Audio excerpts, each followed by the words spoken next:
Hi, I'm Gabriella. This is Didion. It's foolproof, I tell you. Perfectly foolproof. And we're here to talk about how the X-Men might make their MCU debut. Even though the Rona has basically ravaged all of our future cinema-going schedule, there's still some things to get excited about. The first X-Men movie came out 20 years ago, and since then it's been a bit of a roller coaster. There have been some questionable leather outfits. What would you prefer? Yellow spandex? There have been some bad haircuts, and there have been some one-liners that we're pretty sure people still have no idea what they mean. Do you know what happens to a toad when it's struck by lightning?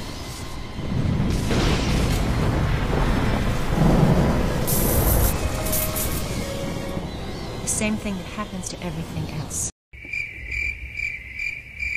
But now the X-Men are set to take on a whole new world, and that is the Marvel Cinematic Universe. So, as we all know, when Disney bought Fox, they regained the rights to the X-Men, which Marvel had sold off many years ago.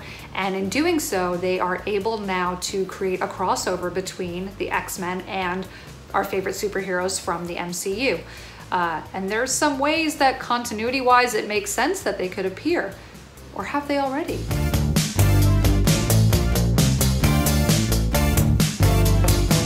So first we're going to talk about Janet. Janet Van Dyne is introduced in Ant-Man, and she's kind of just vaguely introduced as Hope's mom. And in Ant-Man and the Wasp, we learn that she's been trapped in the quantum realm for 30 years. And she's rescued in Ant-Man and the Wasp by Hank, her husband. And while she's explaining to him how she survived, she says something along the lines of, it was partly adaptation, but mostly it was evolution. I'm not the same woman I was 30 years ago, Henry. This place, it changes you. I mean, adaptation is part of it, but some of it is evolution. And now this is really interesting, because what is a mutant but a more evolved human being?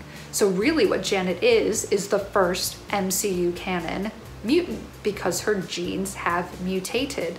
And it's really further evidenced by the end of the film when she heals Ghost using these supernatural powers that she's developed genetically, organically, by her time spent in the quantum realm.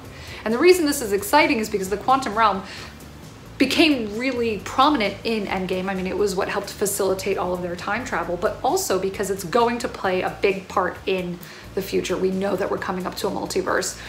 So we know that there's gonna be more of the quantum realm that we're gonna see in the MCU. So knowing that that is a way to facilitate creating mutants organically, that could be a really easy way for Marvel to introduce us to a whole new team of mutants. Now, before you get really excited with me about this, we know that technically speaking, Scarlet Witch and Quicksilver are considered mutants, but that's not really what they are in the cinematic universe, and we know it's a really pedantic hill to die on, but here we are.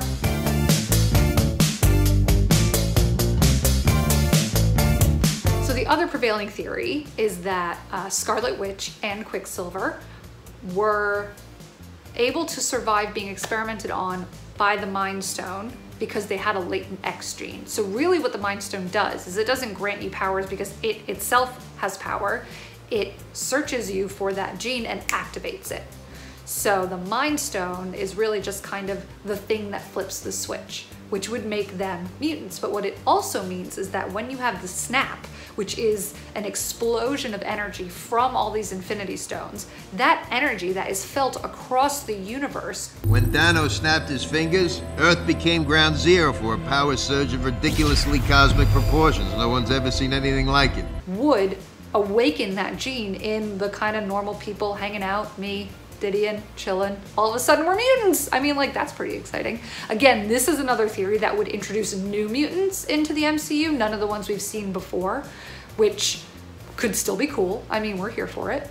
The thing that makes the X gene interesting is actually who created it. And in the comics, the X gene is created along with lots of other things by the Celestials.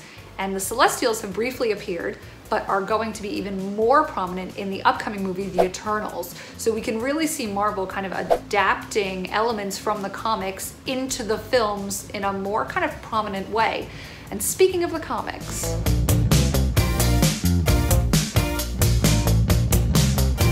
in 2005, Marvel released a major comics crossover event called House of M.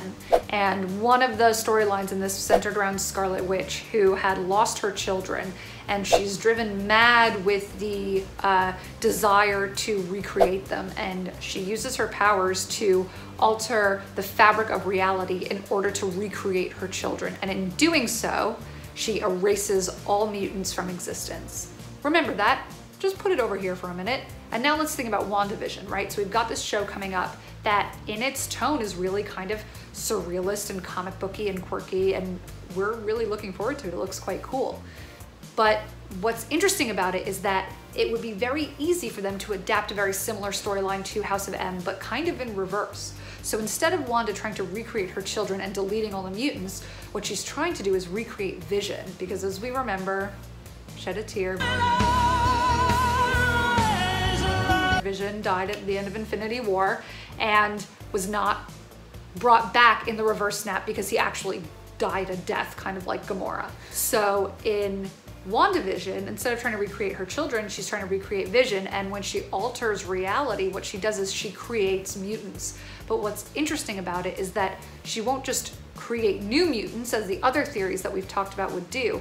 She alters reality so that mutants were always already around. And that's how we could see mutants that we already know come into the MCU. So you could see the characters that you love in the X-Men franchise hanging out with Falcon, right? Like, that would be cool. And that's what makes that theory kind of stand out for me from the other ones, is that it would be a way of taking those existing characters that people are really attached to and giving them the Kevin Feige treatment, shall we say. And that's all we know. That is literally all we know about how the X-Men could debut in the Marvel Cinematic Universe. If you have a better theory or proof that could debunk a theory that we've put forward, let us know in the comments. And you can also like and subscribe to Digital Spy's YouTube channel for more fun at-home content like this. That's it from me. That's it from Didion. Thanks for watching.